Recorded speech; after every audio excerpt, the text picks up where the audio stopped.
Una de las cosas que nosotros escuchamos muchas veces en todos estos procesos de llegar a perdonar realmente a alguien o de ser perdonados es la pregunta de ¿hasta dónde es posible un perdón que amerite también un olvido?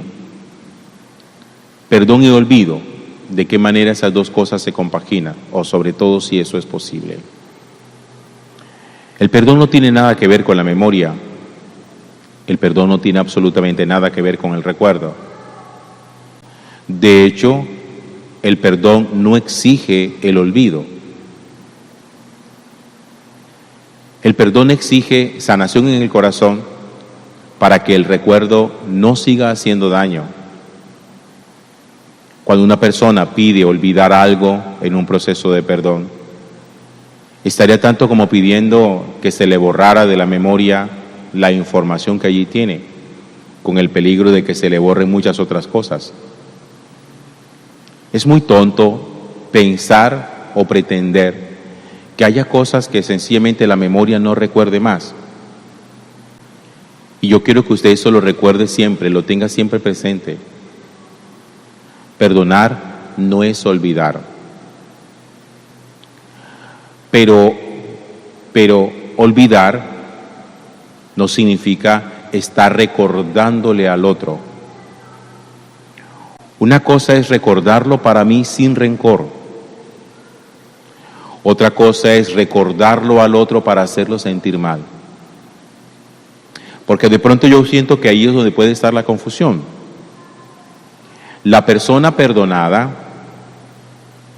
quiere que el otro no se lo recuerde. Y la persona que perdona no quiere recordarlo.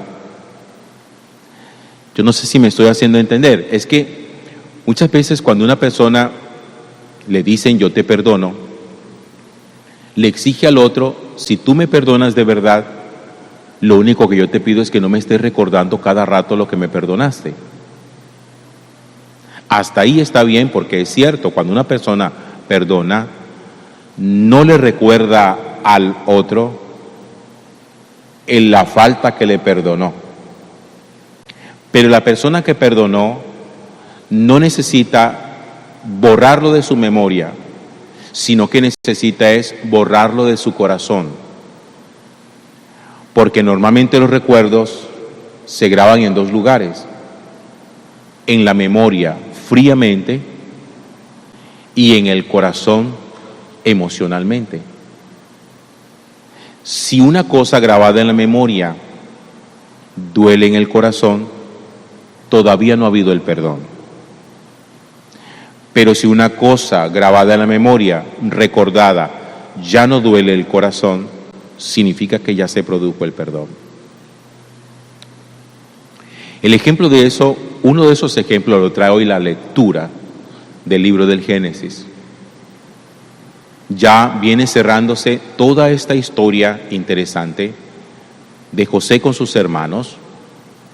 Finalmente, Jacob, el padre de estos dos hermanos, muere y pide que después de ser muerto, le pide a sus hijos, a punto de morir, que después que él muera no lo vayan a enterrar en Egipto, que lo entierren en una tumba que tienen sus antepasados, que él quiere estar allá enterrado, donde incluso está enterrado también su esposa.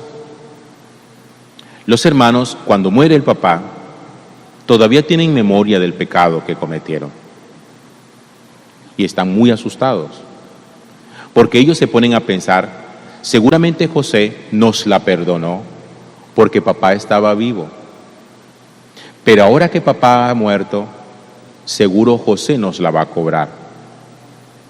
Miren cómo lo expresa.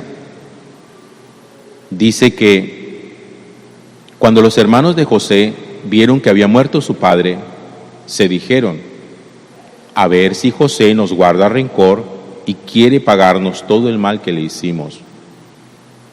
Entonces ellos astutamente mandan un recado donde José y le dicen, mira, papá antes de morir nos dijo, díganle esto a José, perdona a tus hermanos, su crimen, su pecado, el mal que te hicieron. perdona el crimen de los siervos de Dios tu Padre. Estos hermanos estaban seguros de que José se las iba a cobrar. Ya papá no está. A lo mejor José estuvo aparentando de que había habido un perdón simplemente por darle el gusto al papá. Pero cuando José recibe el recado de sus hermanos, dice la Sagrada Escritura que se puso a llorar. Sus hermanos vinieron, se postraron ante él y dijeron: aquí nos tienes, somos tus siervos. Y la respuesta de José es: no teman, ¿acaso soy yo Dios? Ustedes intentaron hacerme mal, pero Dios intentará hacerme bien, para dar vida a un pueblo numeroso como hoy lo somos. Por lo tanto, no tengan miedo, yo los mantendré a ustedes y a sus hijos. En José estaba el recuerdo del mal, pero en José no estaba el efecto del mal. José no simplemente se puso a decir: ¿de qué me están hablando ustedes? Yo no recuerdo nada. No, José tenía memoria perfecta del daño que los hermanos le habían hecho. Pero ese daño hecho ya no hacía estragos en su corazón. Lo que significa que José verdaderamente había perdonado a sus hermanos. Distinto a cuando una persona de boca, tal vez para sentirse bien consigo misma, le dice al otro: sí, yo te perdono, pero constantemente se lo echa en cara, se lo recrimina con muchísima frecuencia, se lo recuerda siempre y le dice: es que acuérdate que yo te perdoné, acuérdate que yo te perdoné, acuérdate que yo te perdoné. Cuando una persona está insistentemente con ese discurso, no ha perdonado nada. O si usted algo que supuestamente perdonó a alguien todavía le lastima y le hace llorar, revise, porque el perdón no se ha dado todavía.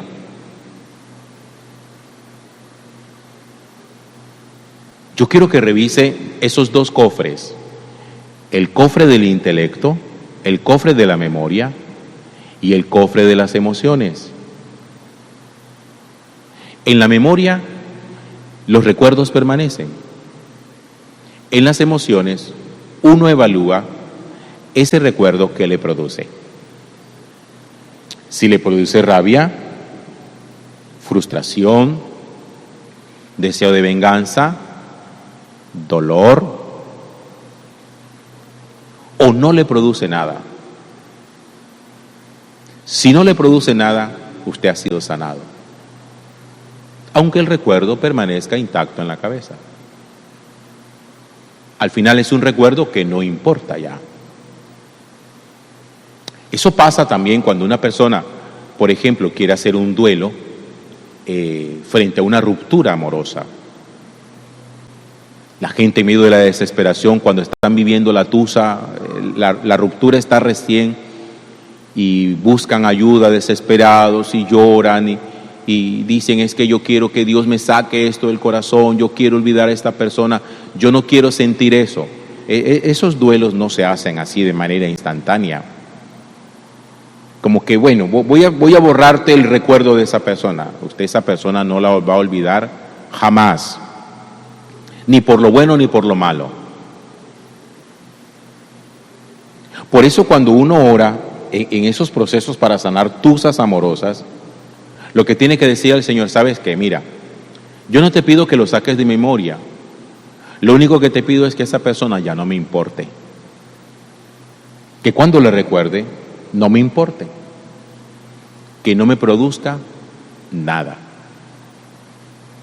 Así como José con sus hermanos. José, ¿por qué se puso a llorar? Porque a él le mandaron el recado. Oye, mandó decir papá que por favor perdones a tus hermanos, que seas buena gente, que no les vayas a cobrar. Y dice la Sagrada Escritura que José se puso a llorar, pero no se puso a llorar por el recuerdo de lo que los hermanos le hicieron. Se puso a llorar por el hecho de pensar que sus hermanos todavía creyeran que él era un hombre capaz de guardar rencores en su corazón. Miren, los rencores no se guardan en la cabeza. Los rencores se guardan en el corazón. El corazón es la sede de las emociones. Por eso uno tiene que aprender a ser barridos, fundamentalmente en el corazón. Porque cuando uno está enamorado, ¿dónde está enamorado? Uno no se enamora en la cabeza, uno se enamora en el corazón. Pero cuando uno ama, uno no ama con el corazón, uno ama más con la cabeza, porque uno con la cabeza busca las razones para amar y en el corazón busca los motivos. Una cosa son los motivos y otras cosas son las razones. Los motivos vienen de las emociones, las razones vienen del raciocinio. Por eso uno muchas veces tiene razón para hacer una cosa, pero tiene motivos para hacer otra cosa distinta. El gran conflicto del que habla el apóstol San Pablo. Si ven, el gran embrollo nuestro, el gran problema nuestro, es tener todas esas cosas ahí mezcladas. Los motivos y las razones. La búsqueda del perdón, el proceso del perdón, no se da en los motivos, se da en las razones. ¿Cuáles son las razones que yo tengo para perdonar a alguien? Tengo que encontrar razones, porque motivación no voy a encontrar. No es que la rabia está ahí, y la rabia se impone, el deseo de venganza se impone. Y entonces, como uno lo que quiere sanar es el corazón, porque el corazón es lo que necesita necesita la sanación, para que el recuerdo ya no produzca en mi corazón absolutamente nada. Así pasa con la palabra de Dios. La palabra de Dios tiene dos cofres: el cofre del raciocinio y el cofre de las emociones. En el raciocinio uno la palabra de Dios la conoce. En las emociones uno la palabra de Dios la ama. El que tiene la palabra de Dios en la cabeza pero no la tiene en el corazón es como metal que resuena, solamente hace bulla. Por eso, si usted tiene por allí alguna rasquiñita, algo que le pica, algo que le duele, un punzón, que esto, que por aquí, que cuando le veo, que cuando le recuerdo, es que su recuerdo me hace daño todavía. Sí, ya yo le perdoné. No le ha perdonado. No se eche mentiras. Dígalo con honestidad. No le he perdonado porque me duele. Para que empiece el proceso de sanación. Porque si usted niega la enfermedad, la sanación no va a llegar nunca. Gloria al Padre y al Hijo y al Espíritu Santo, como era en el principio, ahora y siempre, por los siglos de los siglos. Amén.